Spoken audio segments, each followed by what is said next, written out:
감사합니다. 네, 다윗의 일생. 이 다윗의 분량이 성경에 굉장히 많습니다. 네, 얼마나 중요한 왕이었길래 이렇게 많이 기록되었는지 우리가 또 공부하면 또 아실 텐데, 이 성경에 다윗, 이스라엘 백성들이, 이스라엘 사람들이 존경하는 첫 번째 왕을 꼽으라면 이 다윗 왕을 꼽게 될 것이고, 이 다윗 왕의 후손을 통해서 우리 예수님께서 탄생하기도 하시고, 이 다윗이라는 인물이 이 성경에 막대한 영향을 미쳤습니다. 그래서 이 다윗에 관해서 이제 성경에 기록된 것은 사무엘상부터 사무엘하까지, 그리고 역대기에 또 다윗의 인생이 기록이 되었는데, 사무엘상 한만 해도 굉장히 분량이 많습니다.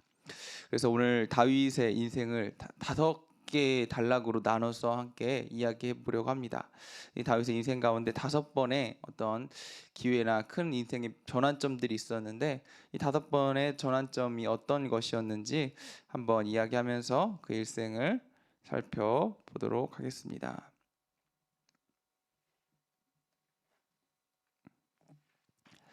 네, 첫 번째, 다윗.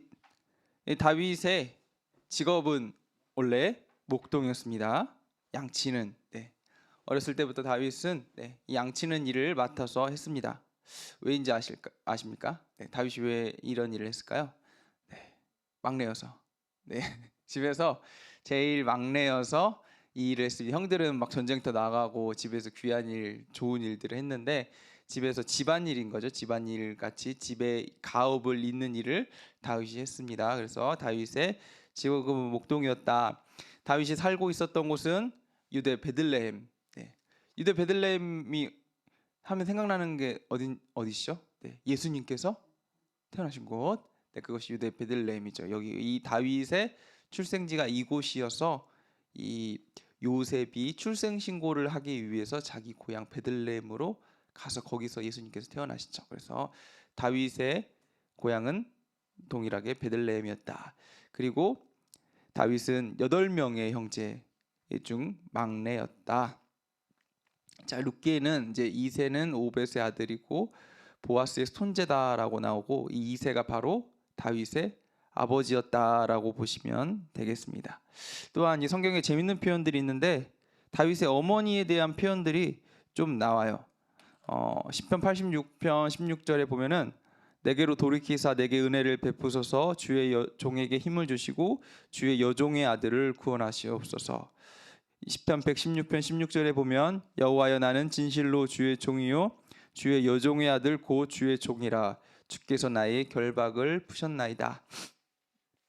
이 시편 두 가지를 보았을 때 이 스스로 이 자기를 경건한 여종이라고 다윗의 어머니가 지금 표현을 하고 있어요. 그러니까 어쩌면 우리 다윗의 어머니가 이 성경에 제대로 이렇게 딱 전면에 등장하진 않지만, 다윗을 통해 보았을 때 다윗의 이 신앙도 어머니의 신앙을 물려받았지 않았을까라고 또 추측할 수도 있는 것이죠.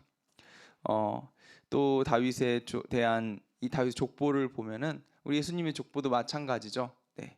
훌륭한 사람들도 많으나, 네, 이 다윗의 족보 가운데도 오점들이 있죠. 네, 룻은 이방 여인. 네. 그리고 또한 창세기에 보면은 이 다윗의 족보 가운데 또 이방 여인이나 또 창녀나, 도저히 이 족보에 들어오지 못할 만한 사람들이 여기에 또 들어와 있어요. 이것들을 보았을 때 하나님께서는 훌륭한 사람들을 통해서도 일하지만, 또한 이 죄인들도 사용하시고 용서하시는 분이다라는 사실을 우리가 또 생각해 볼 수 있는 거죠. 우리가 다윗의 이제 목동 다윗의 이제 전반적인 것들을 함께 이야기하는데, 다윗을 생각할 때 또 표현되는 단어가 무엇이냐? 다윗의 용모에 대한 표현이 또 성경에 나와요. 이 용모에 대한 표현은 잘 안 나오는데 다윗은 나옵니다. 사무엘상 16장 12절에 보면, 이에 사람을 보내어 그를 데려오매 그의 빛이 붉고 눈이 빼어나고 얼굴이 아름답더라. 네. 여호와께서 이르시되 이가 그니 일어나 기름을 부으라 하시는지라. 네. 얼굴이 아름다웠대요. 네. 요즘 말로 따지면 잘생겼다, 멋지게 생겼다, 표현인데 이게 이제 성경학자들이 이것을 바라보았을 때 다윗에 대한 용모가 뭐 극과 극으로 나눕니다. 이 아름다웠다는 표현이 말 그대로 사람들이 보기에 좋았다, 호감형이었다라는 표현, 이 말 그대로 받아들이는 사람들도 있고, 또 어떤 사람들은 그 당시에 잘생김의 기준이 우리랑 달랐다. 그 당시에 잘생긴 기준은 싸움 잘하게 생긴 사람들, 울그락불그락하고 남자답게 생긴 사람들을 선호하고 그런 사람들을 잘생겼다고 표현을 했는데, 다윗은 아름답다라고 표현한 걸로 봐서 여자같이 생겼다.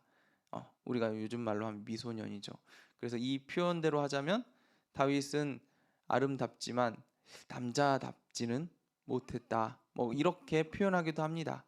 그런데 이런 것들은 다윗에 대한 외모의 표현을 우리가 보았을 때 그런 외모랑 상관없이 하나님께서 또 일하시는 것은 다르다. 그래서 사울 왕을 뽑고 나서 사울에 대해서 실망을 하면서 하나님께서 하신 말씀이 무엇이냐? 하나님은 외모를 보시지 않는다라고 하나님께서 표현을 하시죠. 그래서 이거랑 상관없이 또 다윗의 외모는 이랬을 것이다, 우리가 또 생각해 볼 수 있는 구절이고요. 또한 다윗의 이 목동 다윗의 인생 중에 우리가 주목해 봐야 될 것은 다윗이 그가 맡은 임무에 성실했다라는 것을 우리가 볼 수 있습니다. 다윗이 목동으로서 역할을 얼마나 성실히 다했냐? 우리 예수님께서 목자와 삭군의 차이에 대해서 비유로 이야기를 해주실 때, 목자와 삭군의 차이는 늑대가 나타나면 삭군은 도망가고 목자는 목숨을 바쳐서 양을 구하는 게 목자다라고 얘기를 하시죠. 다윗은 참 목자였습니다. 그는 그 당시엔 늑대뿐만 아니라 곰이나 사자 이런 마주치면 두려워서 어찌할 수 없는 이런 맹수들이 흔히 있는 시대였는데, 다윗은 그런 것들이 나오면 이렇게 했죠. 사무엘상 17장 34절에 36절에 다윗이 이렇게 이야기합니다. 다윗이 사울에게 말하되 주의 종이 아버지의 양을 지킬 때 사자나 곰이 와서 양떼에서 새끼를 물어가면 내가 따라가서 그것을 치고 그 입에서 새끼를 건져내었고, 그것이 일어나 나를 해하려고 하면 내가 그 수염을 잡고 그것을 쳐 죽였나이다. 주의 종이 사자와 곰도 쳤은즉 살아계시는 하나님의 군대를 모욕한 이 할례받지 않은 블레셋 사람이리까 그가 그 짐승의 하나와 같이 되리이다. 여러분, 사자와 곰을 지금 다윗이 쳐 죽였다고 이야기하는 거죠. 동물원에 있는 사자도 무서운데 지금 눈앞에 사자가 있는데 그 사자를 두려워하지 않고 담대하게 가서 이 사자와 곰을 죽이고 그들에게서 양을 지킨 것이 바로 다윗이었다. 이 목동 다윗은 용맹하고 지혜롭고 그의 이 사명에 충실하게 감당한 그의 인생을 그가 살고 있었다. 그런데 이런 다윗의 열심과 성실함을 사실 가족들은 몰랐어요. 그의 아버지 이새와 형들은 그냥 막내, 집안의 철부지, 그냥 얼굴만 이쁘게 생긴 그런 아이로 보았죠. 그래서 사울이 하나님으로부터 버림받고 사무엘을 통해서 새롭게 다음 왕을 기름 부음 받을 때 하나님께서 이새의 집으로 사무엘을 보냅니다. 그리고 나서 이새에게 하나님께서 이 집 가운데 왕을 내시겠다, 아들들을 데려오라 했을 때 다윗은 어디 있었냐? 양치고 있었어요. 아버지는 이 다윗이 이런 깜도 안 된다고 생각했어요. 이렇게 용맹하고 성실하고 충성된 다윗인데도 불구하고 이 다윗은 집안에서는 인정을 못 받는 사람이었습니다. 그래서 시편 27편 10절에 이런 되게 재밌는 내용이 나와요. 내 부모는 나를 버렸으나 하나님은 나를 찾으셨다. 다윗이 그 부모님으로부터 얼마나 약간의 마음의 상처가 있었는지도 시편의 말씀을 통해서 알 수 있는 것처럼 그의 집안에서 그는 인정받지 못하는 사람이었다. 그런데 이 사무엘로부터 기름 부음 받고 그의 인생이 처음으로 변화되기 시작합니다. 사무엘에게서 이 기름 부음 받은 다음에 어떤 일이 있었냐? 여호와의 영이 그에게 크게 임하셨다. 네, 강권적으로 하나님의 역사가 다윗의 삶 가운데 이루어지기 시작한 것입니다. 이 다윗이 하나님으로 인해서 변화된 인생을 살기 시작한 것입니다. 그날 이후로 다윗이 하나님과 동행하게 된 것이죠. 이게 바로 다윗의 인생의 첫 번째 전환점, 사무엘로부터 기름 부음 받은 사건입니다. 네. 다윗이 목동으로서 삶을 감당하다가 기름 부음 받고 나서 그 인생이 갑자기 스펙타클하게 변했느냐? 그러지 않았어요.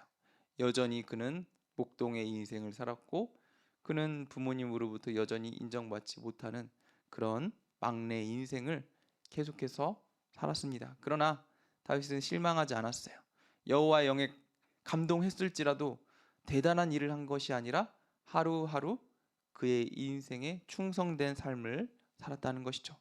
네, 우리 인생도 마찬가지죠. 성령에 충만했다고 우리가 갑자기 뭔 대단한 일을 하러 뛰어나가는 것이 아니라 성령에 충만해서 우리 인생을 충성되게 살아가는 것입니다. 하나님의 말씀으로 오늘 하루를 살아가는 것, 이게 바로 오늘 목동 다윗의 인생을 통해서 우리가 바라볼 수 있는 하나님의 말씀인 거죠. 두 번째 다윗의 인생 무엇이냐? 사울의 신하로서 다윗이 살아갔습니다. 다윗의 인생 2막이죠. 그 전까지 목동의 인생을 살아갔다면 다윗에게 새로운 직업이 생겼습니다. 오늘 다윗은 왕으로 부르심을 받고 왕의 일을 감당하다가 어떤 일이 있었냐? 하나님 없이 그가 왕의 일을 감당했기 때문에 그에게 악신이 임했습니다. 여호와께서 부리신 악신이 사울에 번뇌케 했고 그가 우울증에 걸려서 밤낮으로 발작을 일으켰다고 해요. 평소에 멀쩡하다가 오늘 갑자기 미치는 거죠. 네, 그렇게 사울이 고생하고 있을 때 사울의 신하들이 사울에게 조언을 하죠. 왕이시여, 수금을 잘 타는 사람을 구해서 가까이 모시면 그를 통해서 왕의 번뇌가 좀 없어질 수 있을 것 같습니다. 그러면서 한 신하가 오늘 다윗을 추천하게 됩니다. 시골에 있는 이새의 아들, 목동 이름도 알려주지 않은 이 다윗이 어떻게 이 다윗의 왕궁까지, 아니 사울의 왕궁까지 소문이 퍼졌는지는 사실 몰라요. 근데 이것을 추측해 봤을 때 어떤 사람은 이렇게 이야기하죠. 다윗이 얼마나 음악을 잘했는지, 집안에서 인정을 못 받았을지언정 이 다윗이 목동으로서 수금을 타고 노래 부르는 모습을 이스라엘 사람들이 다 알아서 사울의 왕궁까지 추천받을 정도면 그가 얼마나 음악적으로 뛰어났는지 우리가 한번 추측해 볼 수 있겠다라고 이야기하는 사람도 있습니다. 어찌 되었던 간에 이 다윗이 수금을 잘 타고 하나님 앞에서 이 충성됨으로 인해서 사울 왕 앞에 추천되어서 사울 왕 앞에서 신하로서 이 일을 감당합니다. 사울은 다윗을 불러서 음악으로 위안을 받고 또한 그의 인품을 사랑해서 자기의 병기 드는 자로 삼았다라고 성경은 기록하고 있습니다. 병기 드는 자가 무엇이요? 사울 옆에서 사울의 칼과 사울의 이 무기들을 들고 다니는 사람이에요. 이게 왜 중요하냐? 이 당시 이스라엘의 좋은 무기는 왕밖에 없었어요. 블레셋 사람들은 철기 문명이었고 이 이스라엘 사람들은 청동기 문명이었어요. 그러니까 이스라엘 땅 가운데 철로 만든 좋은 무기를 가질 수 있는 조건은 왕밖에 없었습니다. 그러니까 너무나 중요한 이 무기를 아무한테나 맡기지는 않겠죠. 이 다윗이 이렇게 중요한 역할을 감당하면서 사울 옆에서 이 왕의 신하로서 좋은 교육을, 좋은 훈련을 받는 기간이 바로 이 기간이었다라고 보시면 되겠습니다. 그런데 이 다윗의 직업은 파트타임이었습니다. 알바였어요, 알바. 그의 원래 직업은 목동. 사울이 부를 때마다 와가지고 임시로 하는 직업이 바로 이 수금 타고 병기 드는 자로 서는 일이었습니다. 사무엘상 17장 15절에 보면은 이것에 대해서 이렇게 표현하고 있어요. 다윗은 사울에게로 왕래하며 베들레헴에서 그의 아버지의 양을 칠 때에 목동의 역할을 감당하면서 사울에게 왕래하면서 이 일을 감당했다라고 성경이 이야기하고 있는 것입니다. 그러던 와중에 다윗의 인생 가운데 큰 또 사건이 하나가 발생을 합니다. 바로 우리가 잘 아는 다윗과 골리앗의 이야기죠. 여전히 목동으로 역할을 감당하고 있을 때 다윗의 아버지 이새가 형들에게 너가 지금 전쟁터에 있는 형들에게 도시락을 좀 갖다 주어라. 그리고 그곳에 위문을 좀 해라라고 명령을 하죠. 다윗이 아버지 이새의 명령에 따라서 도시락을 들고 형들이 있는 군대로 찾아갑니다. 그런데 마침 형들이 어디 있었냐? 블레셋과의 전장에 있었습니다. 당시에 블레셋 사람들이 계속해서 유대 땅을 침범하고 쳐들어왔어요. 왜냐? 지금 블레셋이 점점 왕성하여지고 그들이 땅을 점점 넓혀가고 있는 시기였기 때문입니다. 그래서 이 좋은 철기 문화와 철병거로 평지를 모두 다 장악하고 산악지대에 살고 있는 이스라엘마저 지금 위협하고 있는 형국이었어요. 블레셋 사람들이 유대에 침입해서 베들레헴 서쪽 24km 지점에 포진을 했어요. 그리고 나서 전선이 세워지고 이스라엘 사람들이 최대한 그 전선을 막아내고 그 전선의 블레셋 총지휘자가 누구였냐? 바로 골리앗이었습니다. 다른 사람들보다 키가 커서 3m에 가까운 큰 키와 엄청난 싸움 능력을 가지고 있는 블레셋이 바로 블레셋의 군대 장관이 바로 골리앗이었습니다. 이 골리앗이 날마다 나와서 이스라엘 백성들을 죽이고 그리고 이제 어느 정도 전투가 소강되자 이들이 무엇을 하냐?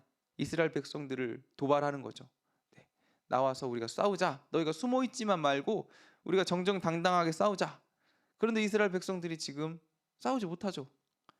골리앗을 싸워서 이길 만한 사람이 이스라엘 백성들 가운데 없었어요.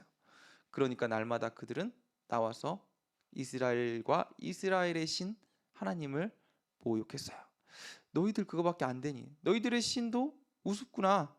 우리의 신과 비교해서 너희들의 신이 죽은 거 아니냐? 없는 거 아니냐? 자꾸 이렇게 모욕했는데 이스라엘 백성들은 듣고도 어떻게 할 수가 없었죠. 화가 나도 어떻게 할 수가 없었어요. 그런데 마침 다윗이 이 이야기를 듣습니다. 어떻게 하나님을 모욕하는 자가 저렇게 지금 대낮에 하나님을 모욕하고 있는데 이렇게 가만히 있을 수 있느냐? 다윗의 마음이 끌어올랐죠. 그리고 나서 다윗은 사울 왕 앞에 가가지고 지금 이야기하죠. 내가 나가서 싸우겠습니다. 내가 나가서 저 골리앗을 물리치겠습니다. 라고 이야기를 합니다. 여러분 우리가 다 잘 아는 사건이죠. 그래서 다윗이 나가서 전쟁터에서 골리앗과 싸워서 이깁니다. 이겨요. 어떻게 이기죠? 물맷돌 5개 돌멩이 던졌더니 골리앗이 그거 맞고 갑자기 쓰러져요. 말도 안 되죠. 진짜 말도 안 돼요. 그런데 말도 안 되는 일이 일어납니다. 다윗이 이렇게 이야기하죠. 너는 칼과 단창으로 내게 나아오거니와 나는 만군의 여호와의 이름 곧 내가 모욕하는 이스라엘 군대 하나님의 이름으로 내게 나가노라. 아멘. 다윗이 분명하게 알았어요. 자기가 나가는 거는 만군의 여호와의 이름. 내가 사자와 곰으로부터 이 양들을 지킬 수 있었던 이유도 하나님이 보호하셨고 지키셨기 때문이고 오늘 골리앗과 싸워서 이길 수 있는 이유도 하나님께서 함께 하시기 때문이다 라는 사실을 알았습니다. 여러분 오늘 이 다윗의 시선을 잘 보셔야 합니다. 이 똑같은 골리앗을 보고 사울과 이스라엘 백성들은 우와 커서 강력해서 우리가 이길 수 없어 라고 보았지만 다윗은 반대로 생각했어요. 커서 아무데나 던져도 맞겠구나. 아무데나 던져도 내가 이기겠구나. 이렇게 생각했습니다. 이 사울과 이스라엘 백성들은 자기들의 그 약함을 주목해서 우리가 지겠구나라고 생각했지만 다윗은 하나님께서 함께 하시면 내가 이기겠구나라고 생각했어요. 우리가 전에 이야기했던 여호수아와 갈렙 얘기도 사실 똑같죠. 가나안 땅을 바라보면서 12 정탐꾼 중에 10명은 우리가 메뚜기와 같아서 이길 수가 없다, 우린 잡아먹힐 거다라고 보았지만 여호수아와 갈렙은 좋다, 하나님이 역사하심, 하나님이 우리와 함께 하시면 이 좋은 것들이 다 우리 거다라고 본 것이죠. 믿음의 눈으로 바라봐야 승리합니다. 우리의 삶도 마찬가지죠. 여전히 현실은 더 나빠지고 악화되고 우리에게 이 골리앗과 같이 이길 수 없는 큰 걸 보여줍니다. 그러나 이것을 우리가 우리의 눈으로 보지 않고 믿음으로 보았을 때 이것은 우리를 두렵게 하는 것이 아니라 우리를 승리케 하는 그런 원인이 되게 되는 것이죠. 하나님과 동행하는 믿음의 사건으로 우리를 변화시키게 되는 것입니다. 결국 이 사건이 바로 다윗의 인생의 두 번째 전환점이 됩니다. 골리앗과의 싸움에서 승리함으로 인해서 다윗은 이제 이스라엘의 전쟁 영웅으로 올라가게 됩니다.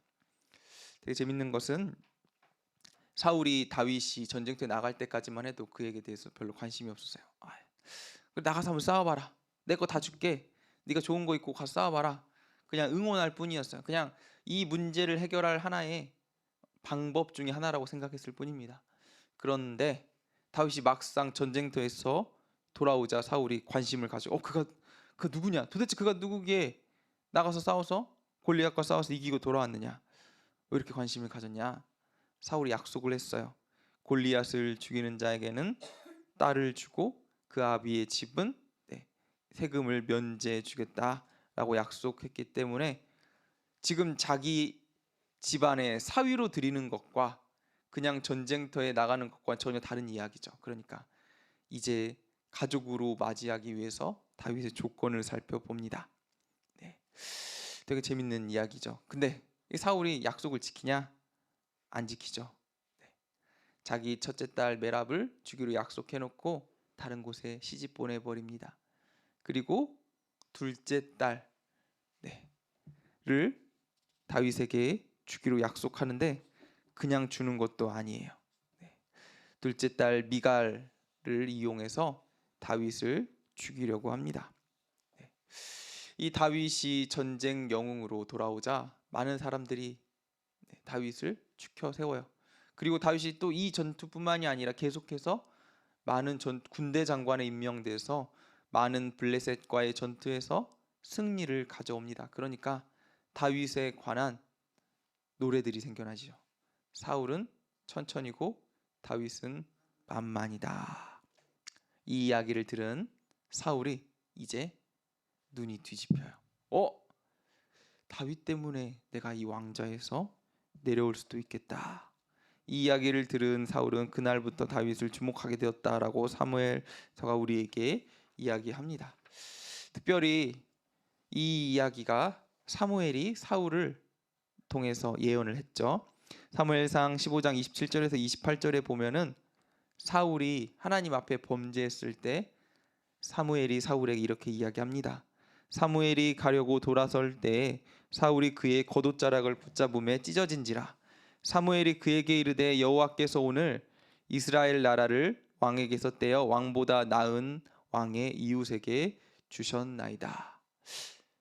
사울이 이 사무엘의 예언을 듣고 항상 불안했을 겁니다. 언제 지금 내 자리가 없어지려나, 언제 나를 위협하는 사람이 생기려나. 그런데 마침 이 다윗이 지금 만만의 장군으로 돌아오면서 많은 사람들의 인기를 얻었을 때 사울이 자기의 자리에 굉장한 위협을 받게 된 것이죠. 그래서 사울은 시기 질투하는 다윗에게 창을 던져요. 실제로 다윗을 죽이려고 합니다. 이때부터 사울의 시기 질투와 원망이 다윗을 향하게 됩니다. 다윗을 만날 때마다 원래 사울이 가끔씩 미쳐가지고 다윗이 수금을 타서 괜찮아졌다고 했는데 이제 수금 타는 다윗이 없으니까 사울이 미쳤을 때 도와줄 사람이 없는 거죠. 미쳐서 다윗에게 이번에는 창을 던집니다. 다윗이 이 창을 피하고 사울을 피해서 도망갑니다. 처음에는 사울도 이 마음을 최대한 자제하기 위해서 다윗을 자기보다 눈에 보이지 않는 곳 전쟁터로 보내버려요. 천부장으로 삼아서 멀리 보냅니다. 그러나 멀리 보낸다고 시기 질투가 없어지나요? 네. 우리가 주머니 속에 송곳은 튀어나온다는 말이 있죠. 네. 다윗의 뛰어남이 감추려고 해도 감출 수가 없는 거죠.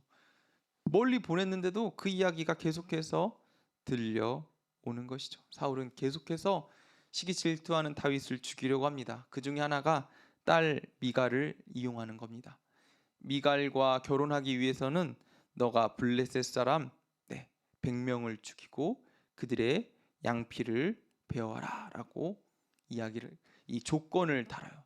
신혼 지참금으로 블레셋 사람 100명의 수급을 원하는 거죠. 그런데 혼자서 100명을 죽이려고 하면 어떻게 되죠? 잡다가 죽을 가능성이 굉장히 높아요. 이 사울은 자연스럽게 다윗이 죽기를 원했어요. 그래서 그곳으로 보낸 거죠. 그런데 오히려 다윗은 100명이 아니라 200명을 죽이고 이 신혼 지참금으로 200명의 블레셋의 양피를 가져가 와서 사울에게 바치니까 사울의 속이 부글부글 끓어오르는 거죠. 거기 가서 죽기를 바랬는데 오히려 더 용맹함을 드러내고 돌아오게 된 거죠. 사울은 점점 더 다윗을 두려워하고 시기 질투합니다. 공공연하게 다윗을 죽이라고 명령을 내리는 상황에 처하게 되죠. 네, 요나단은 사울의 아들이죠. 여기서 우리가 다윗과 요나단 얘기를 또 많이 들어보셨을 겁니다. 다윗에게 친한 형제가 있는데 바로 요나단입니다. 요나단은 사울의 아들임에도 불구하고 다윗과 굉장히 가까운 관계를 가졌어요. 우리가 성경에 나오는 나이를 거꾸로 계산해 보면은 실제 다윗과 요나단의 나이 차는 20살이 넘었을 거다라고 예측을 합니다. 20살이 넘는 나이 차, 그리고 왕의 아들 왕자와 목동의 신분 차이를 극복한 우정이 바로 다윗과 요나단의 우정이죠. 요나단은 심지어 다윗을 위해서 자기의 왕위도 포기할 정도로 다윗을 사랑했습니다. 얼마나 사랑했는지 이 대목에서 우리가 볼 수 있는 것이죠. 정말 이런 우정, 예수님과 우리의 우정이 바로 이런 우정이다라고 이 다윗과 요나단의 우정을 통해서 우리가 또 볼 수 있는 것이죠. 우리 예수님이 요나단이 다윗을 사랑한 것처럼 우리를 사랑하십니다. 자기의 생명조차도 아까워하지 않고 정말 자기의 모든 것을 다해서 우리에게 주신 것처럼 오늘 요나단도 다윗을 위해서 자기의 왕위마저 포기할 정도로 이런 우정을 보여줍니다. 그래서 다윗이 위험에 처할 때마다 어려울 때마다 요나단을 통해서 도움을 받고 이 위기 가운데서 빠져나가는 것을 사무엘서가 종종 우리에게 이야기합니다. 그래서 요나단을 통해서 다윗이 굉장히 많은 도움을 받았다. 다윗의 세 번째 인생의 전환점이 바로 여기죠. 처음에는 목동에서 기름 부음 받아서 왕이 될 것 같았었는데 그대로 목동의 인생을 살고, 두 번째는 그의 자기의 역할을 잘 감당하면서 블레셋 장군 골리앗과의 전쟁에서 승리해서 이 전쟁의 영웅으로 등극해서 그가 이제 대로의 삶, 형통의 삶을 사는가 싶더니 이번에는 사울의 미움을 받아서 쫓기는 삶을 살게 됩니다. 다윗은 몇 번이나 사울로부터 단창으로 찔려서 죽을 뻔한 위기를 겪고 성 밖으로 도망가는 일을 몇 번이나 반복합니다. 다윗이 지금 이 생명의 위협을 느끼고 그의 아내 미갈의 도움을 받아서 예루살렘 성을 도망쳐서 처음 향한 곳이 바로 라마 나옳, 사무엘이 있는 곳이죠. 이곳으로 가서 추격의 손길을 도망가는 줄 알았더니 사울이 자기의 부하들 여기까지 계속해서 보냅니다. 그런데 하나님께서 강권적으로 역사하시죠. 사울이 보낸 이 암살자들을 다 하나님께서 예언을 하면서 돌이켜 보내시고, 또한 사울조차 쫓아왔을 때 그가 예언하면서 돌이켜 보내는 모습을 보고 다윗에게 위로함을 주죠. 내가 너를 지키고 있다라는 사실을 강권적으로 보여줍니다. 이 다윗은 그렇게 다시 요나단에게로 돌아옵니다. 이 요나단에게 돌아와서 요나단과 한 가지 이야기를 하죠. 그게 무엇이냐?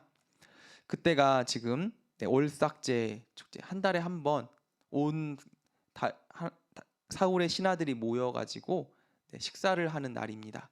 그때 다윗도 참가를 해야 되는데, 그때 요나단이 다윗에게 이야기하죠. 너가 지금 목숨이 위험하니까 지금 저 멀리 에셀 바위 곁에 숨어 있다가 내가 우리 아버지 사울이 정말 너를 죽이려고 하는지, 아니면 이제 마음이 돌이켜져서 너를 용서했는지 확인해 볼게 라고 이야기를 합니다.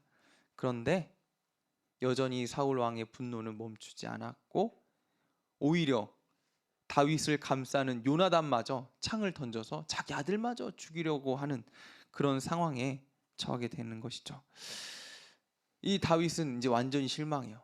그래도 사울 왕이 마음이 변할 줄 알았는데 그게 아니구나, 나는 이제 영원히 쫓기는 인생이구나 하면서 다윗이 실망해서 찾아간 곳이 노베 제사장 아히멜렉에게 가서 왕이 나를 보냈다라고 거짓말을 하고 먹을 것과 칼을 얻습니다. 다윗이 이 시기에 얼마나 실망했는지 우리가 찾아볼 수 있어요. 그가 평소에 하지 않았던 거짓말을 하고, 또한 그곳에서 도망쳐서 사울의 대적이었던 블레셋 왕 아기스에게 보호를 구하러 갑니다. 이곳에 간 다윗이 미친 척을 합니다. 왜입니까?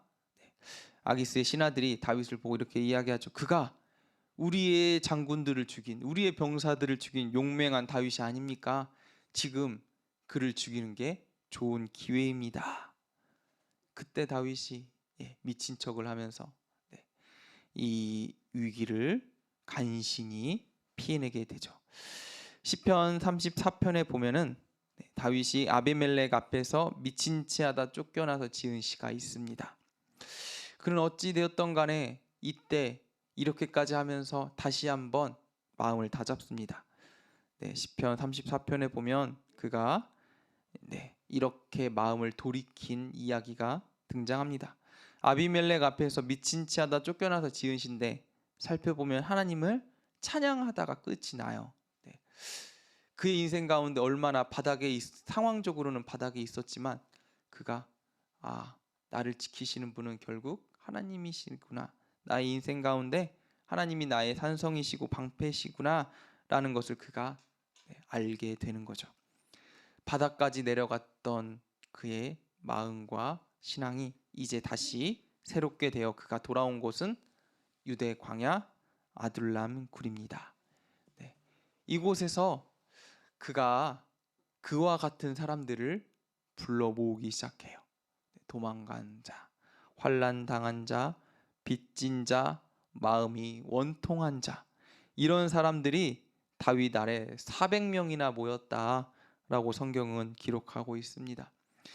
이런 사람들이 왜 다윗에게 모였냐? 다윗이 그런 사람들을 품을 만한 준비가 되었기 때문이죠. 그가 이런 마음을 처해봤기 때문에, 환난 당했기 때문에, 빚져봤기 때문에, 마음이 원통해봤기 때문에. 그런데 그런 상태로 있는 것이 아니라 하나님으로 인해서 회복되었기 때문에 그런 사람들이 다윗에게 가서 그와 함께 하시는 하나님의 회복하심을 경험하게 되는 거죠. 그로 인해서 400명이나 되는 사람들이 다윗으로 인해서 하나님을 경험하고 그의 인생이 회복되고 다윗을 쫓아다니기 시작합니다. 이때부터가 다윗이 본격적으로 그의 인생 가운데 하나님의 사용하심을, 하나님의 일하심을 경험하는 때가 아닌가 싶습니다. 다윗은 이제 모압으로 잠깐 도망갑니다. 그런데 그와 함께했던 선지자 갓의 조언으로 인해서 다시 유대로 돌아오게 됩니다. 이때 다윗을 따랐던 사람들 중에는 노베 제사장 아비아달과 선지자 갓, 이들 하나님의 사람들도 있어요. 다윗이 위험한 상황에 처했을 때, 하나님의 음성을 들을 때 이들의 조언을 굉장히 귀 기울여 들었다고 합니다. 하나님의 사람과 가까이 하는 것이 얼마나 유익이 되는지 우리가 또 볼 수 있는 거죠. 나의 신앙, 나의 믿음도 중요하지만 우리가 언제나 깨어 있을 수 없고 언제나 바른 선택을 할 수 없기 때문에 하나님의 사람들과 함께 그들의 조언을 듣는 것이 분명한 유익이 됩니다. 다윗은 이때 어떤 일이 일어나냐? 그일라라는 곳에서 도움을 청하는 이야기를 들어요. 이 그일라의 그 위험을 도와줄 사람은 원래 사울 왕이었어요. 백성들의 위험을 도와주는 것이 나라잖아요. 그런데 사울 왕은 자기의 역할을 감당하지 않고 오히려 쫓겨다녔던 다윗이 그일라를 찾아가서 그일라 사람들을 도와줍니다. 하나님의 왕의 역할, 하나님의 기름 부은 자의 역할을 실제로 왕은 아니지만 다윗이 지금 행동하고 있는 거죠. 이 모습을 통해서 400명이나 따라다녔던 사람들이 이제 600명으로 변화되게 되죠. 많은 사람들이 다윗의 이런 성품에 감동하고 다윗의 이런 모습에 쫓아다니기 시작합니다. 다윗은 이제 작은 그냥 도망다니는 도망자가 아니었어요. 600명이나 따라다니는 600명의 군사가 동원되는 이 다윗의 뒤에 이제 사무엘 하 뒤에 보면은 다윗의 용사들 목록이 나와요. 그런데 그 용사들의 대부분이 이때부터 같이 쫓아다니던 사람들이었어요. 그러니까 다윗의 위상이 이제 도망자에서 이스라엘 안에 한 공동체 리더로 변화되게 된 거죠. 다윗과 그의 일행은 사실 사울 왕을 쫓아낼 만한 힘이 있었고 사울 왕을 죽일 만한 기회와 힘이 그들에게 있었습니다. 그럼에도 불구하고 다윗은 여전히 사울 왕으로부터 도망 다녔어요. 왜입니까? 하나님께서 기름 부으신 자를 그의 손으로 죽일 수 없다라고 생각했기 때문입니다. 그래서 실제로 사울 왕이 다윗에게 의해서 죽을 뻔한 상황이 2번이나 펼쳐집니다. 그때마다 다윗은 사울 왕을 죽이지 않고 살려서 놓아 보내주게 됩니다. 여러분, 원수는 하나님이 갚으신다. 꼭 기억하세요. 내 손으로 갚는 게 아니라 하나님이 갚아 주신다. 우리의 기도는 하나님께서 들어주신다. 원수를 우리의 손으로 갚으면 어떤 일이 일어나나요? 우리 손에 피가 묻죠. 결국 내 손으로 갚는 원수로 인해서 내가 원수가 돼요. 살인은 살인을 낳고 죄는 죄를 낳습니다. 내가 원수를 갚는 것이 아니라 내가 악한 일로 누군가를 심판하는 것이 아니라 우리는 다윗과 같이 하나님께서 일하심을 위해 기도합니다. 결국에는 성경이 우리에게 분명하게 이야기하고 있어요. 이런 인생이 복받는 인생이다. 이런 인생이 하나님께서 기뻐하시는 인생이다. 이 사실을 알고 나에게 어렵게 하는 사람, 나를 힘들게 하는 사람, 그 사람들을 위해서 우리는 기도할 뿐이다. 이 사실을 꼭 기억하시길 바랍니다. 자, 이런 상황이 반복되다 다윗의 인생에 4번째 전환점이 찾아옵니다. 그것이 무엇이냐? 사울과 요나단이 블레셋과의 전쟁에서 결국 죽게 됩니다. 다윗이 죽이지 않았는데 하나님께서 사울 왕을 심판하시죠. 결국에는 사울은 하나님의 심판으로 죽게 되고 다윗은 자연스럽게 왕좌에 오르게 됩니다. 그런데 다윗이 처음으로 오른 왕위는 한 지파 유다 지파의 왕이었어요. 나머지 10지파는 그 당시에 사울 왕의 아들 이스보셋을 왕으로 추대해서 따로 왕국을 세워나갑니다. 그러니까 다윗의 왕국과 이스보셋의 왕국으로 두 개로 지금 갈라진 상황입니다. 2년 동안이나 이런 상황이 대치되었는데 결국에는 이것은 이스보셋이 죽음으로 인해서 끝나게 되죠. 다윗은 7년 반이라는 기간을 헤브론에서 유다의 왕으로 지냅니다. 이때 6 아내로부터 6 아들을 낳습니다. 다윗이 하나님 앞에서 굉장히 충성된 사람이었지만 그에게 약점이 있었다면 무엇이었냐? 여자였어요, 여자. 많은 여인을 취해요. 도망 다니면서도 이렇게 많은 부인들을 맞이했습니다. 왜 그랬을까? 라고 이제 생각을 해봤을 때 충분한 사랑을 어렸을 때 받지 못해서 라고 이제 심리학자들은 이야기하죠. 아까 말씀드린 것처럼 시편에 다윗의 고백, 나의 부모는 나를 버렸으나 그가 어렸을 때 얼마나 사랑을 받지 못했는지 우리가 또 보게 되는 장면이 아닌가 싶습니다. 그 결과로 인해서 그가 평생 동안 사랑을 강구하는 사람이 된 거죠. 여러분, 자녀들을 충분히 사랑해 주시기 바랍니다. 결국에는 사랑받지 못한 것은 다른 모습을 통해서 갈구하게 되어 있어요. 이것이 다윗은 사람으로부터는 그의 많은 아내를 둔 것이지만 결국에는 하나님을 찾게 되는 또 좋은 역할을 감당하게 된 거죠. 하나님께서 이 다윗의 약함을 또 이 다윗에게 강점으로 사용하신 것이 아닌가. 그래서 바울도 고백하죠. 나의 약함이 자랑이다. 사랑받지 못하는 것이 하나님을 찾는 또 좋은 기회로 작용했지만 또 사랑받아서 다윗이 그의 인생이 풍족했다면 또 다른 것으로 하나님께서 다윗의 삶 가운데 역사하셨겠죠. 그러니까 우리가 충분히 사랑하는 것이 얼마나 중요한지 또 다윗을 통해서 볼 수 있는 것이죠. 결국 유다 왕 다윗은 7년 반 동안 다스리고 사울의 아들 이스보셋이 죽으면서 그가 12지파의 왕으로 등극하게 됩니다. 이스라엘 전체의 왕으로 그가 서게 된 것이죠. 굉장히 젊은 나이에 그가 왕이 되었어요. 30살에 유대의 왕이 되고 37살에 온 유다의 왕이 됐어요. 거의 이제 40살에 왕의 자리에 오른 거죠. 그런데 중요한 것은 이 40살에 그냥 오른 게 아니라 다윗이 40살 동안 도망 다니고 환난 당하고 참고 견디고 하나님을 찾는 그 광야의 준비를 마쳤기 때문에 그가 사실상 왕으로 올라서는 큰 어려움이 없었습니다. 그가 왕으로 있는 동안에 이스라엘이 굉장히 평안했습니다. 나라가 안정되자 다윗이 왕위에 오르자 다윗이 가장 처음으로 한 일이 무엇인지 아십니까? 바로 하나님을 찾는 일이었어요.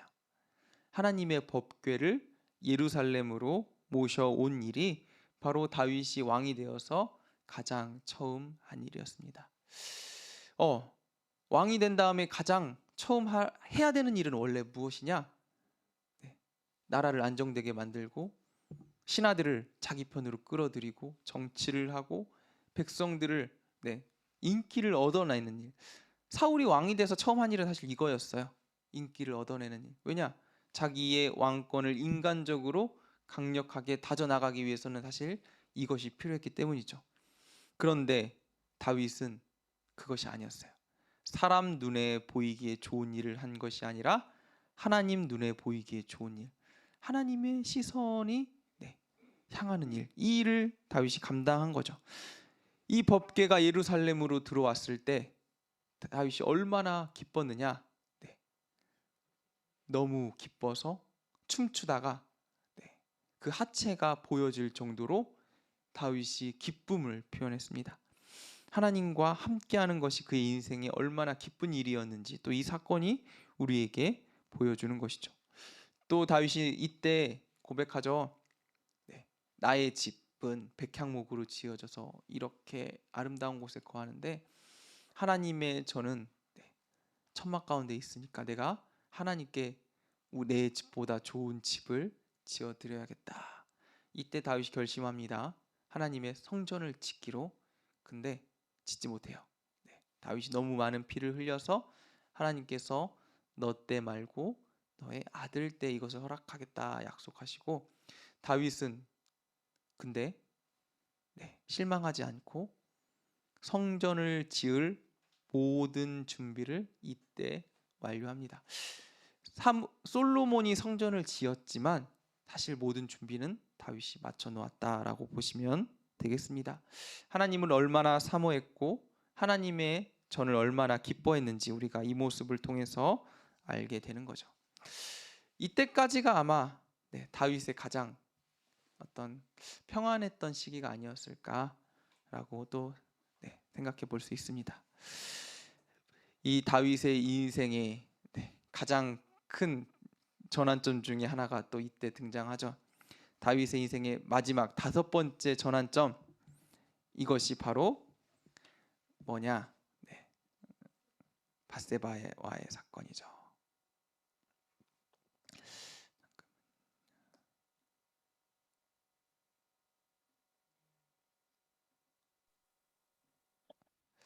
네, 다윗이 이제 밧세바와의 사건을 통해서 그의 인생이 갑자기 내리막길로 치닫게 됩니다. 그의 인생 그래프가 그때까지 이렇게 하나님과의 평안으로 인해 쭉 올라가는 상승 곡선을 타고 있었다면, 오늘 이 밧세바의 사건을 통해서 그가 이제 내리막길로 걸어가기 시작합니다.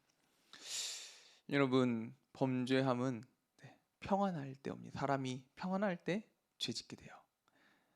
고생하고 위험하고 환난당하고 힘들 때는 오히려 하나님을 찾았는데, 다윗이 그의 인생이 편하니까 그의 삶 가운데 죄가 속삭이기 시작하죠. 그가 평안한 어느 날, 평소처럼 다윗은 원래 전쟁터에 앞장서는 왕이었어요. 그런데 이제 그가 말년에 전쟁터에 나가지 않고 그의 왕궁에서 그의 노년을 맞이하고 있습니다. 어느 날 그의 평소 일과대로 밤늦게, 그러니까 낮이 정오가 지나서 오후쯤에 일어나서 그의 성 위에 올라가서 무슨 일이 있나 주변을 살펴보고 있는데, 어떤 일이 일어나요? 밧세바가 목욕하고 있는 장면을 목격하죠. 다윗이 그 모습을 보고 눈길을 돌려서 피한 것이 아니라 그 모습을 계속해서 살펴봅니다. 안목의 정욕이죠. 안목의 정욕이 일어나자 육신의 정욕이 같이 일어나게 됩니다. 음욕이 일어나서 밧세바를 불러서 간음을 하고, 또 밧세바가 임신을 하고, 그로 인해서 다윗이 이 사건을 덮으려고 그의 남편 우리아를 전쟁터에서 불러서 꼼수를 부리죠. 이 우리아가 아내 밧세바와 하룻밤을 보낼 수 있도록 모든 상황을 마련하지만, 우리아는 그 상황 가운데서 집에 들어가지 않고 같이 전쟁터에서 일하는 자기의 동료들을 생각하면서 밖에서 그의 밤을 지냅니다. 다윗이 자기의 생각대로 되지 않자 이번에는 더 악한 일을 계획하죠. 그의 군대 장관 요압에게 편지를 보내서 이 우리아를 전쟁터 한가운데 가면 죽을 수밖에 없는 그곳으로 보내서 자연스럽게 전사하게 만들어라 라는 편지를 보냅니다. 우리아는 그 사실도 모르고 다윗의 편지를 들고 충성스럽게 전쟁터에 나가서 죽게 됩니다. 하나님께서 이 일을 너무나 악하게 보셨어요. 처음에는 간음으로 시작했는데, 간음도 아니죠. 처음에는 그냥 이 안목의 정욕으로 시작했는데 간음하게 되고, 간음하게 됨이 그가 살인하게 되는 그 결과까지, 분명히 이웃의 소유를 탐내지 말라라고 분명히 하나님께서 이야기하셨는데, 십계명을 하나도 아니고 3개나 점점점 더 어기게 되는 것입니다. 죄의 속성이 이것과 같아요.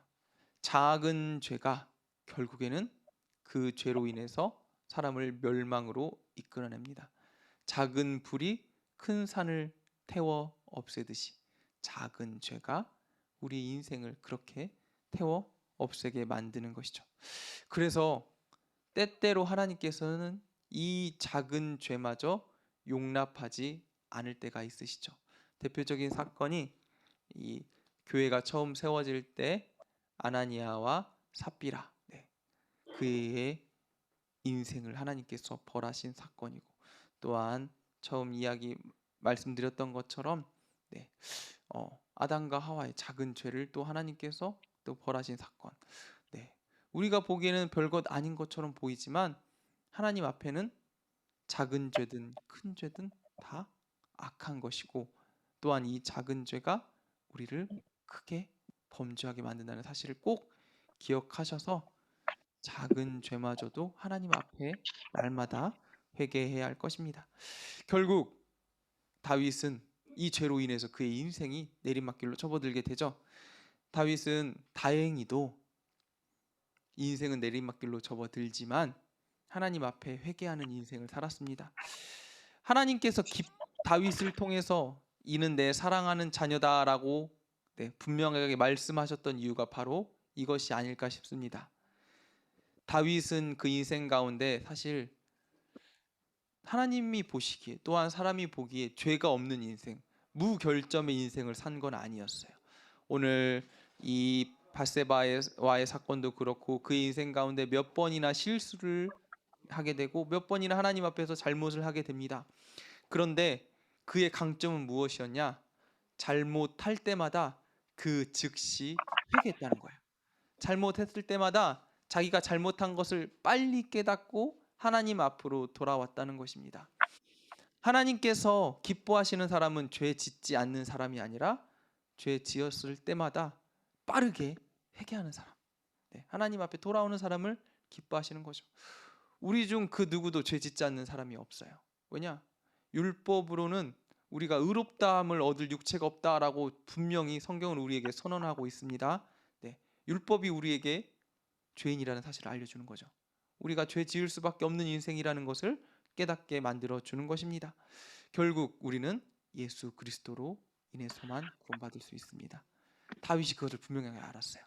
나는 죄 짓지만 하나님 앞에 돌아서는 인생이 복된 인생이다. 그래서 오늘 바세바를 간음하고 그의 남편 우리아를 죽이고도 그가 나단 선지자의 하나님의 음성을 듣고 나서 바로 회개한 것이죠. 그는 회개했지만 그로 인해서 하나님께서 다윗의 집에 저주를 내리십니다. 우리아의 아내 이제 바세바를 통해서 태어난, 간음으로 인해서 태어난 그 아이가 죽고, 또한 그의 많은 자녀들이 서로 죽고 죽이고 간음하고, 다윗의 삶 가운데 그 죄된 부분들이 자녀들을 통해서 또 드러나게 되는 거죠. 다윗의 집안이 풍비박산 나게 됩니다.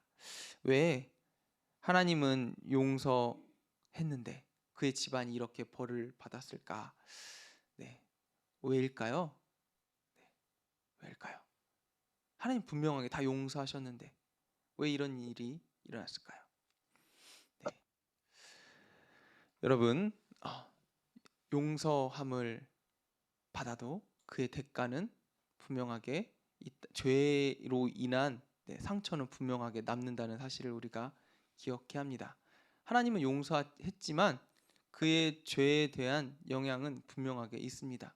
우리도 우리의 삶 가운데 죄를 지었고 회개했다는 것은 그로 인한 결과마저 담대하게 받아들이겠다는 거죠. 회개했다는 것은 그냥 하나님 나 잘못했는데 용서해 주세요 이렇게 끝이 아니라 그로 인해서 벌어지는 것까지 내가 담대하게 받아들이겠다는 것을 인정하는 것, 그것이 바로 회개라는 것이죠. 하나님은 다윗을 너무나 사랑했기 때문에 다윗에게 이런 것마저도 허용하지 않았나 우리가 또 볼 수 있는 것입니다. 작은 죄마저도 다윗이 허용하지 않을 수 있도록 하나님께서 그 인생 가운데 이런 고난을 또 허락하시지 않았나 생각해 볼 수 있는 것이죠. 결국에는 다윗이 이 바세바와의 간음으로 인해서 그 인생 가운데 행복했던 시절은 지나고 자녀들의 그런 분란과 안타까움만 바라보면서 그의 인생이 마무리되게 됩니다. 그의 말년에 또한 그가 이제 실수를 하나 하게 되는 장면이 나오는데 그게 인구조사 장면이죠. 네, 늙음악기 다윗이 어떤 실수를 하냐? 바로 하나님을 의지하는 것이 아니라 사람을 의지하게 되죠. 네, 내가 전쟁터에 나가서 어느 정도 싸울 수 있는지 확인하는 것이 바로 그의 군대 수를 세는 것이죠. 내가 이만큼 되니까 내가 나의 힘으로 할 수 있어 라고 생각하는 것이 바로 인구조사입니다. 그래서 민수기에 보면은 하나님께서 전쟁에 나가기 전에 이스라엘 사람들의 숫자를 세라라고 명령하시는 장면이 나옵니다. 하나님께서 명령하실 때만 이 일을 감당하는 거예요. 그런데 다윗은 하나님께서 하시지 않았는데도 불구하고 자기의 욕심 때문에 이 일을 하기 때문에 결국에는 이걸로 인해서 지금 하나님의 징계를 받게 되게 되는 것입니다. 결국 다윗은 이렇게 그의 인생을 마무리하게 되는데, 그가 오늘 이 다윗의 인생을 굉장히 파란만장하게 말씀을 드렸는데 우리가 본받을 만한 게 사실 많이 없어요. 좋은 것도 있지만 나쁜 것도 사실 다윗의 인생이 많아요. 그런데도 불구하고 하나님께서 다윗을 평가하기를 내 마음에 합한 자라고 평가하고 있어요. 사람의 인생이 이것과 같다라고 우리가 보시면 됩니다. 우리도 우리의 인생을 하나님 앞에 무결점하게 오점 없이 살 수는 없어요. 죄도 지어요. 그러나 분명한 것은 이 다윗과 같이 언제나 주님 앞에 매달려야 합니다. 시편 51편에 보면은 다윗이 이렇게 주님 앞에 고백하고 있어요. 주의 성령을 내게서 거두지 마시옵소서. 다윗이 평생토록 기도한 기도 제목이 이것이 아니었나 싶어요.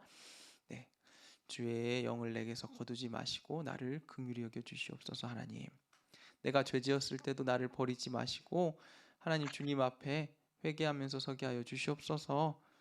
네, 날마다 이렇게 기도했기 때문에 하나님께서 그의 인생을 기쁘시게 생각했을 것입니다. 오늘 우리 책에 나온 문제도 사실 이런 문제가 계속 이야기하고 있어요. 이번 문제 보면은 다윗 왕이 나단 선지자에게 무슨 말을 하였습니까? 그때가 언제입니까? 네, 이 여호와께서 사무엘상 하 7장 1절 2절에 보면 이렇게 이야기하죠. 여호와께서 그의 주변의 모든 원수를 무찌르사 왕으로 궁에 평안하게 살게 하실 때 왕이 선지자 나단에게 이르되 볼지어다 나는 백향목국에 살거늘 하나님의 궤는 휘장 가운데 있도다. 다윗이 좋을 때도 하나님 생각하고 힘들 때도 하나님 생각하고 날마다 하나님을 생각했다라는 것을 볼 수 있는 것이고, 또한 3번 문제에 하나님께서 다윗에게 무슨 중요한 약속을 해주십니까? 하나님을 생각하는 다윗에게 주님께서 이렇게 이야기하시죠. 내가 내 몸에서 내 씨를 내 뒤에 세워 그의 나라를 견고하게 하겠다. 내 집과 내 나라가 내 앞에서 영원히 보존되고 내 왕위가 영원히 견고하게 하겠다. 하나님을 생각하는 다윗, 그의 인생 가운데 하나님께서 축복해 주시는 인생이다 라고 이야기하고 있는 것입니다. 4번 문제, 하나님의 약속의 말씀에 다윗이 어떻게 감사하였습니까? 주의 말씀으로 말미암아 주의 뜻대로 이 모든 일을 행하사 주의 종에게 알게 하셨나이다. 그런즉 주 여호와여 주는 위대하시니 이는 우리 귀로 들은 대로는 주와 같은 이가 없고 주 외에는 신이 없음이니이다. 하나님 앞에 영광 돌리는 찬송을 드린 것이죠. 네, 이로 말미암아 다윗이 어디로 가든지 하나님께서 이기게 하셨다라고 주님께서 말씀하고 계십니다. 하나님을 찾는 인생, 하나님께 기억받는 인생이 얼마나 복된 인생인지 오늘 우리가 볼 수 있는 것이죠. 네, 이제 오늘 이 성경 공부 마치려고 하는데, 다윗의 인생이 굉장히 버라이어티합니다. 그런데 분명한 것은 다윗이 왜 복된 인생이었냐? 하나님과 동행했기 때문이죠. 네. 여러분, 우리도 이런 인생 살기를 간절히 소망합니다. 네.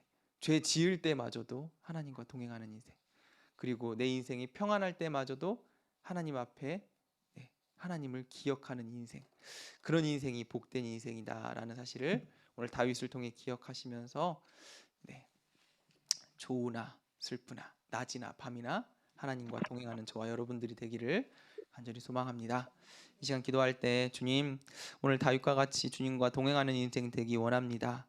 죄 지을 때 얼른 회개할 수 있는 지혜를 주시고, 또한 우리 주변 가운데 아버지 주님 돕는 이들을 붙여 주셔서 하나님 그들과 함께 주님 앞에 영광 돌리는 인생 살게 하여 주시옵소서. 특별히 아버지 다윗이 골리앗을 보면서 아버지 그가 하나님과 동행하면 내가 이길 수 있다라고 고백한 것처럼 주님, 우리 인생 가운데 골리앗과 같은 어려움들이 있습니까? 주님과 동행하여 아버지 승리하는 인생, 하나님 앞에 영광 돌리는 인생 살게 하여 주시옵소서. 내가 아버지 우리의 시선을 세상을 바라보는 것이 아니라 하나님을 바라보는 인생 살게 하여 주시옵소서. 오늘 다윗의 일생을 생각하시면서 함께 기도하도록 하겠습니다. 기도하겠습니다. 하나님, 오늘 또 우리가 다윗을 통해서 많은 것들을 보았습니다. 주님, 각자 가운데 아버지 정말 생각나는 것이 다르고 각자 가운데 주님께서 말씀하시는 것이 분명히 다를 줄 하나님이 압니다. 다윗님 그러나 아는 분명한 것은 완전한 주님과 동행하는 인생이 얼마나 많은 복된 문제를 인생인 줄 아버지 우리가 하나님을 다윗을 통해서 앞에 바라보았습니다. 하나 하나님은 주님, 그를 주님과 보내지 않는 동행하게 하여 주시옵소서. 주님과 함께하게 하여 주시옵소서. 특별히 아버지 주님과 동행함으로 승리하는 인생 살아가게 하여 주시옵소서. 아버지 다윗의 아버지 시편의 고백처럼 내가 사망의 음침한 골짜기를 지날지라도 해를 두려워하지 않을 것은 주께서 나와 함께 하심이라 라는 이 고백과 같이 아버지 우리가 기쁠 때나 슬플 때나 힘들 때나 어려울 때나 낭망하지 않는 것은 주님께서 나와 함께 하시기 때문입니다. 주님, 나와 함께 동행하시는 주님으로 인해서 우리가 우리의 삶 가운데 승리하는 삶 살게 하여 주시고, 오늘 다윗과 같이 언제나 주님의 마음에 합한 인생, 주님을 기쁘시게 하는 인생, 그런 인생 살게 하여 주시옵소서. 주님, 다윗이 주님의 법궤를 가까이 했던 것처럼 아버지 정말 주님의 전을 날마다 사모하며 나아갔던 것처럼 아버지 주의 전을 사모하는 인생 되게 하여 주시고, 예배드리는 것을 사모하는 인생들이 되게 하시고, 그로 말미암아 하나님의 음성을 듣는 인생, 아버지 주님과 동행하는 인생 살게 하여 주시옵소서. 주님, 오늘 또 다윗을 통해서 아버지 많은 것을 보았습니다.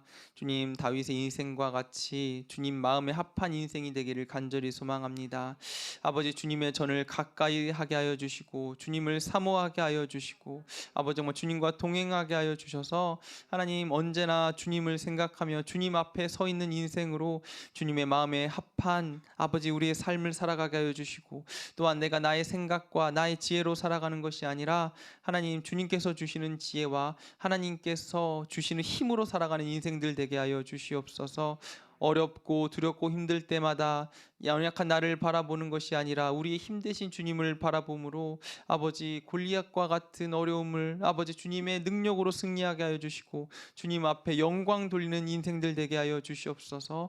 한 주간도 주님 말씀으로 살고자 합니다. 주님께서 도와주시면 아버지 우리가 어떤 상황 가운데서도 승리하고 아버지 정말 주님과 함께하는 화평한 인생을 살 수 있을 줄 압니다. 주님 도와주시고 함께하여 주시옵소서. 역사하여 주시옵소서.